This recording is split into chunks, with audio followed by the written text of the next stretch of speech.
Oh, you're there. I didn't expect to see you. Well, while you're here, we might as well talk about something we don't usually talk about, but we all do it. What am I talking about? Pooping. I know. I said it. There you go. Chances are, if you're pooping, which I'm pretty sure you are, you're probably pooping wrong. Did you know that? What do you mean?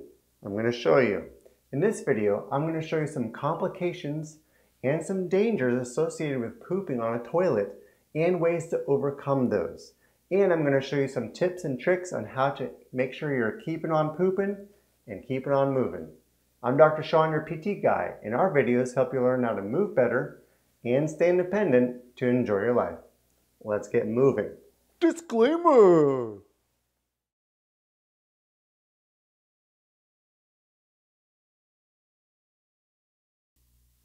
So there are some hidden dangers associated with pooping on a toilet.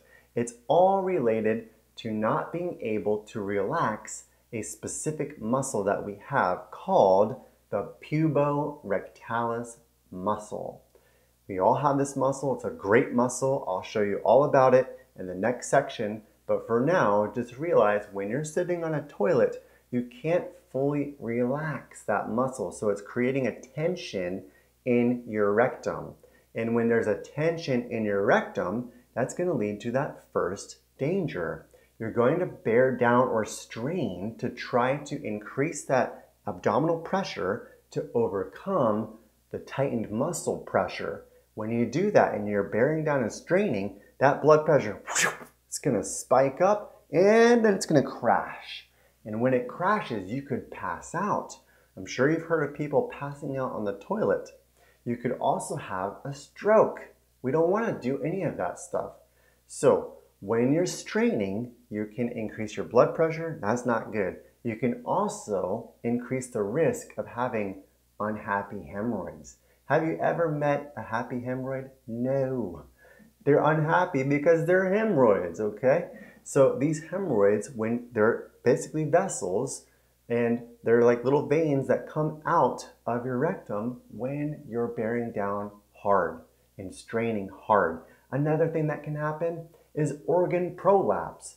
Your organs can actually fall out. They can fall out of the holes they're not supposed to fall out of, okay?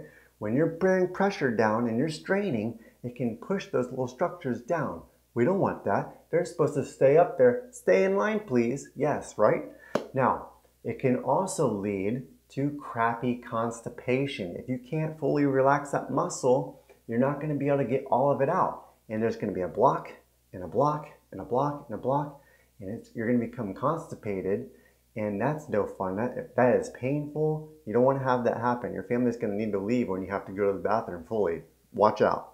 Now, in addition, you can also have what's called diverticulosis. These are little out pouches that happen in the rectum. Can actually lead you up in the hospital. We don't want to do that. And keeping all this poop stuck up in there, like that 20% that's stuck up in there when you can't fully relax that muscle, it's going to keep 20% of your poop up there all the time. It's like when you go and you're having a trash day and you leave a couple dirty diapers in there, but you get most 80% of the other trash out. You think, oh, that's great. It's trash day. Great. But you come back home, oh, what is that smell? It's because there's 20% that you forgot up there or forgot in the trash can. Same thing. If you can't fully relax this muscle, you're going to end up with toxic poop up there. That's not good for your colon itself, leading to possible colon cancer risk increase. We don't want to talk about the C word. So we don't want to talk about any of these dangers. None of this sounds fun. So what do? We need to first learn about that puborectalis muscle. What is it? And please, Sean, show me, how can I actually relax it and poop the right way?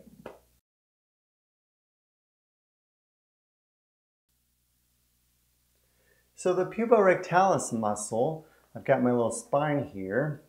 It's down here on the pubis right here, okay? And it wraps around to the back, okay? So here's the pelvis, here's the vertebral column. That muscle comes from here and it goes right down through here, and it's basically like a U, like this, okay?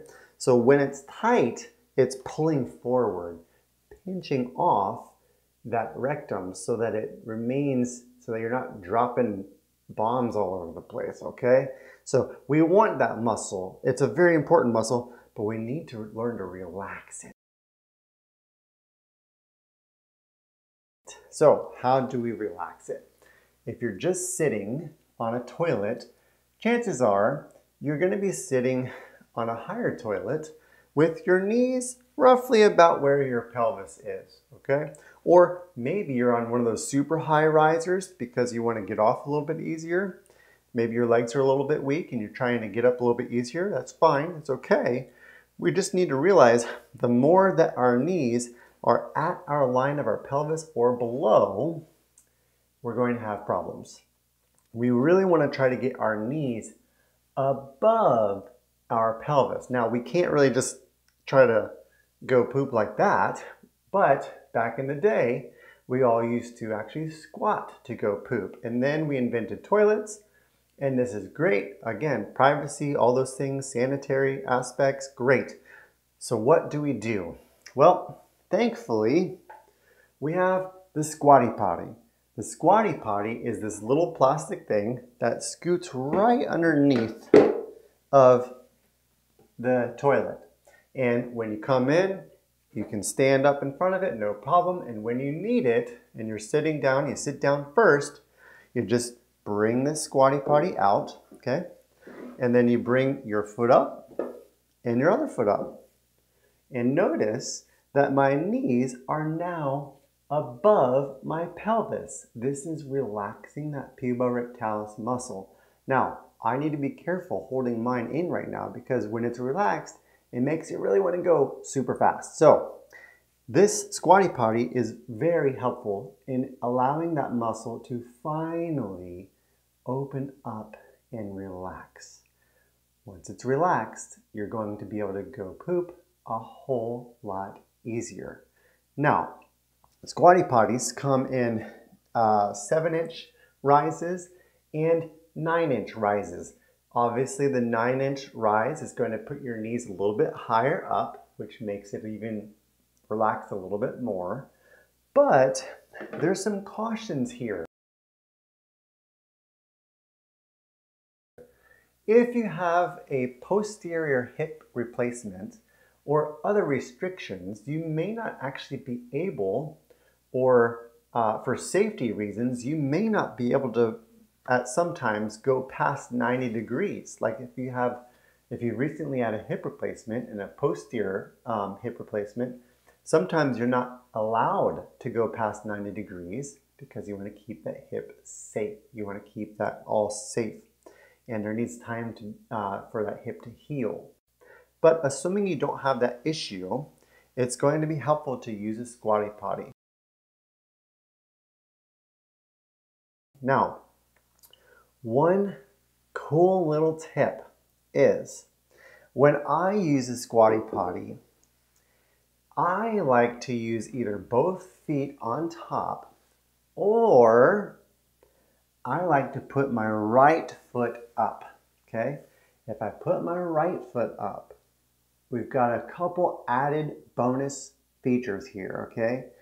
I get the relaxation of the puborectalis muscle, but also I'm leaning a little bit to the left and forward. Now, when we lean a little bit to the left and forward, our rectum gets a little bit of actual physical pressure put on it. So you get both. I don't have to bear down. I put one foot up and I just kind of relax like this. And that has actually been hugely helpful, not just for me, but many people as well. So if you are having a hard time, you can always put one foot up and just kind of lean to the left a little bit, because our intestines, the large intestine that holds the poop before it actually comes out, it starts going up on your right side, and then it goes over horizontally, and then it goes down on the left, and it does this kind of S curve, and then it comes out.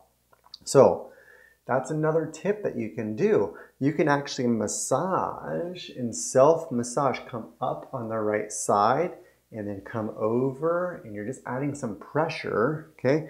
And then you come down and you can just kind of come a little bit below your belly button. And if you do some rhythmic motions of that, it will actually help speed up the process if you're having difficulty still. But I still love doing this. I put my foot up there and I lean, because if I'm leaning on the left, that's where the intestine empties. That great large intestine comes down on the left. So if you can lean to the left, you're putting pressure and it's pushing it out, while the right leg is keeping that muscle nice and relaxed. Excellent tip. Now, the Squatty Potty, while it's the most important thing and the most important tip I'm going to teach you, I also can teach you about a couple other tips as well. The other thing that will help you kind of keep your bowel movements regular and pooping regular is water. If you're not drinking water, you can't expect to have a lubricated slide. Your water slide is going to be like a dry slide. Now, a water slide, you're going to be going down a lot faster, right? How much water should you have? If you're not on any kind of fluid restrictions, you should try to aim for a goal. Now, it's a goal. Take your body weight in pounds and divide by 2. If you're 150 pounds, you're trying to aim for about 75 ounces. So, or 200 pounds, 100 ounces. That's a good goal. It's not going to be a perfect world, but it's a good goal. And the other thing you can do is you can start to include more dark leafy green vegetables. Fiber, fiber, fiber, right? But not from cereals. Cereals have a lot of processed things. We need actual whole foods. Broccolis, cauliflower stuff, spinach, kale, okay? We need lots of dark green leafy vegetables in our diet every single day. That's going to help keep things moving. What if you don't like vegetables? Like I was growing up. I hated vegetables. A lot of kids do, not just me. But I started to drink my green smoothies. I make green smoothies every single morning, and I give them to my wife, and I give it to my daughter who loves them. I love them too. But if you're having a hard time getting your greens in, make a smoothie, okay? Smoothies are excellent. They're excellent for keeping things moving. And speaking of moving, that leads to our next tip. Movement. The only way our bowels move is when we are moving our bodies. What do you mean? It could be any kind of movement, but the best movement is walking. If you just walk or jog or run, that rhythmic motion of your pelvis going back and forth goes up to your intestines, and it's like self-massage without you even touching. It's just massaging it, and they're just kind of working its way down. You probably want to get back home soon because you're going to be going to the bathroom real fast. Now, that self-massage helps, movement helps, all of those things help. Nurses and doctors also will tell you sometimes you can take stuff like Metamucil, you can take any kind of like milk of magnesia. Sometimes people do what's called the constipation bomb, okay? That's where you take like a cup of coffee and a cup of prune juice and you warm them up really well, and then you put 2 tablespoons of milk of magnesia, and then you mix all that stuff and you drink it, and you better watch out, okay? If you're still not able to go, that's gonna help, could help, but it's still, you're adding stuff you really shouldn't necessarily need to add. Other people like to do chia seeds. I put chia seeds in my smoothies. They'll take like 2 tablespoons of chia seeds for every 8 to 16 ounces of water. And they'll stir it up and it kind of makes like this gel. And once they drink that and ingest that, that's going to clear out the bowels as well. So those are some helpful ways to keep you and your bowels moving. But by far, the most important tip that we talked about today was the Squatty Potty. If you don't already have one, make sure you get one. It's going to be the biggest bang for your buck. I'll put a link in the description below.